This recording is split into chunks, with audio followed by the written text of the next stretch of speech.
Assalamualaikum warahmatullahi wabarakatuh. Pertama-tama kita panjatkan puji dan syukur kehadiran Allah Subhanahu wa Ta'ala yang telah melimpahkan rahmatnya, hidayahnya untuk kita semua, dan sholawat serta salam kita curahkan untuk Nabi kita, junjungan kita Nabi Muhammad Sallallahu Alaihi Wasallam yang telah mengubah umatnya dari zaman jahiliyah ke zaman terang menerang. Hari ini saya Kesha Alika Putri dari kelas 7B sedikit bercerita tentang perjuangan baginda Rasulullah dalam mensyiarkan agama Allah, yaitu agama Islam.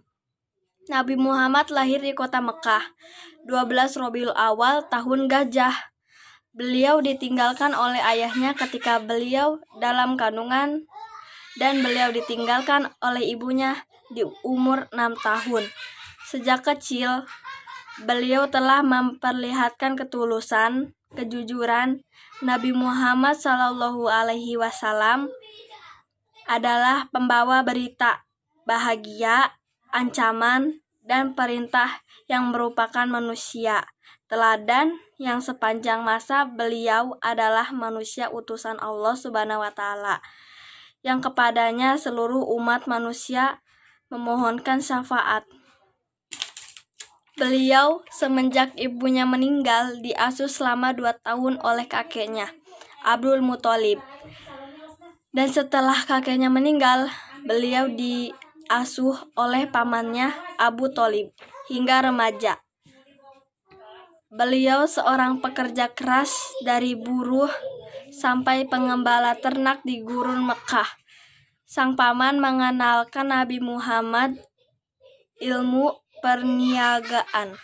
Pada usia 25 tahun, Nabi Muhammad Sallallahu Alaihi Wasallam mulai berdagang sendiri tanpa bantuan pamannya. Dalam berdagang, Nabi sangat jujur dan sopan. Dan disinilah Nabi Muhammad Sallallahu Alaihi Wasallam bertemu dengan istrinya, yaitu Siti Khadijah. Mereka lalu menikah dan dikaruniain 7 anak. Nabi Muhammad Sallallahu Alaihi Wasallam merasakan keresahan atas perilaku yang dialami masyarakat Arab yang jauh dari nilai-nilai kebenaran. Kemudian Nabi melakukan uzlah, mengasingkan diri di Gua Hiro. Hal ini beliau lakukan berkali-kali. Maka pada tanggal 17 Ramadan tahun ke-40 dari kelahirannya, Nabi didatangi Jibril dan menerima wahyu pertama. Quran surat Al-Alaq ayat 1-5 yang berbunyi Bismillahirrahmanirrahim. Iqra bismi rabbikal ladzi khalaq. Khalaqal insana min 'alaq. Iqra wa rabbukal akram. Allazi 'allama bil qalam. 'Allamal insana ma lam ya'lam. Artinya, bacalah dengan menyebut nama Tuhanmu yang menciptakan. Dia telah menciptakan manusia dari segumpal darah. Bacalah, dan Tuhanmulah yang maha mulia, yang mengajar manusia dengan perantaran kalam.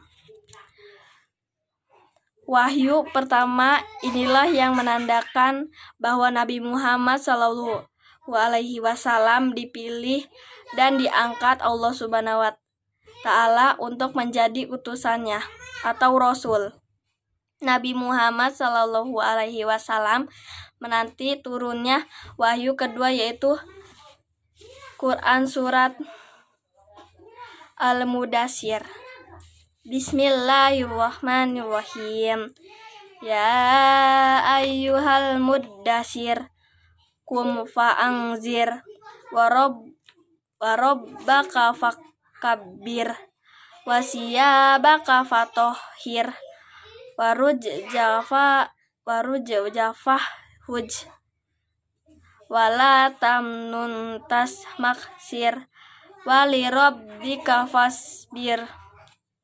Artinya, wahai orang yang berkemul atau berselimut, bangunlah lalu berilah peringatan. Dan agungkanlah Tuhanmu, dan bersihkanlah pakaianmu, dan tinggalkanlah segala perbuatan yang keji. Dan janganlah engkau atau Nabi Muhammad memberi dengan maksud memperoleh balasan yang lebih banyak, dan karena Tuhanmu bersabarlah. Quran Surat Al-Mudaththir. Rasulullah Shallallahu Alaihi Wasallam mulai berdakwah secara sembunyi-sembunyi. Nabi tujuannya agar mereka lebih dulu percaya kepada serunya dan mengikutinya. Dengan turunnya wahyu yang kedua, yaitu Quran Surat Al-Mudaththir, Rasulullah Shallallahu Alaihi Wasallam mulai berdakwah secara sembunyi-sembunyi.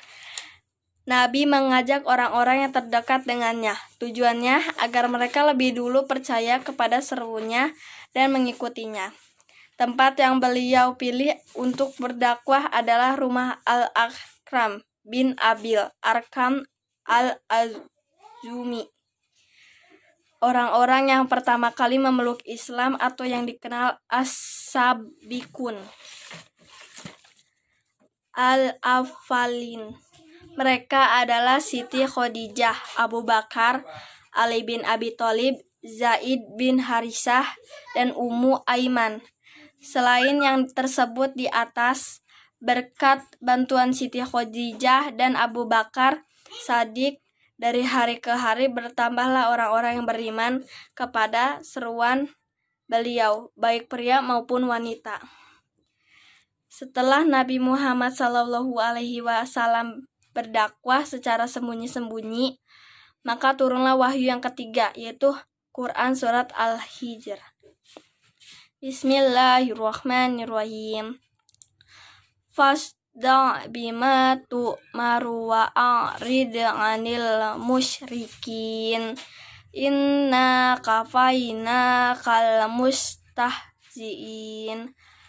Artinya, maka sampaikanlah olehmu secara terang-terangan segala apa yang diperintahkan kepadamu dan berpalinglah dari orang-orang yang musyrik.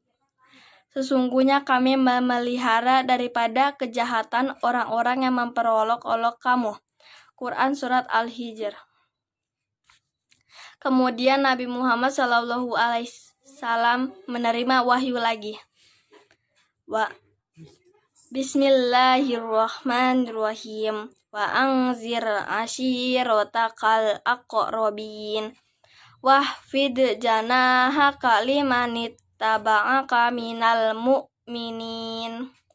Artinya, dan berilah peringatan kepada kerabat-kerabatmu yang terdekat, dan rendahkanlah dirimu terhadap orang-orang yang mengikutimu, yaitu orang-orang yang beriman. Quran Surat Asy-Syu'ara. Setelah Rasulullah Shallallahu Alaihi Wasallam menerima wahyu tersebut, beliau mulai berdakwah secara terang-terangan. Pertama-tama, Nabi mengumpulkan seluruh sanak keluarganya di kaki gunung Safa untuk mengajak mereka beriman kepada Allah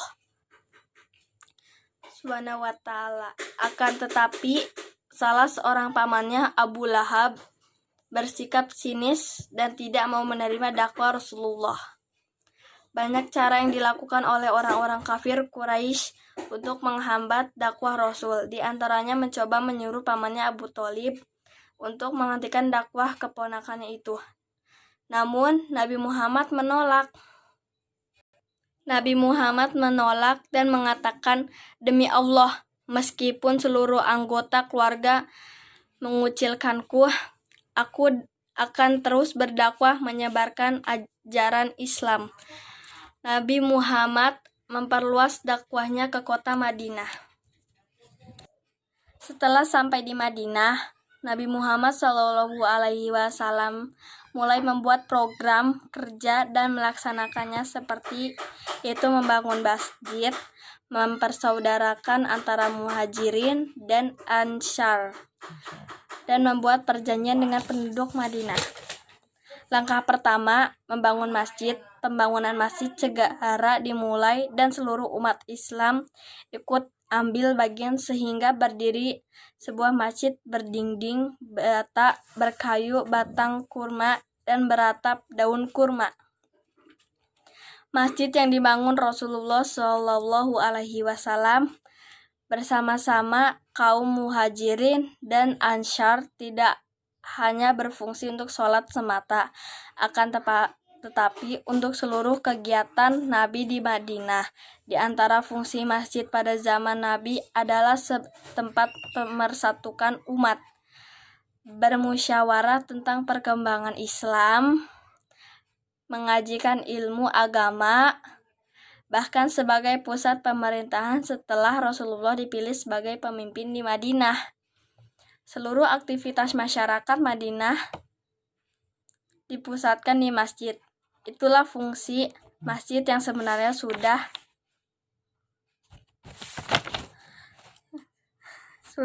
dibangun oleh Rasulullah Sallallahu Alaihi Wasallam.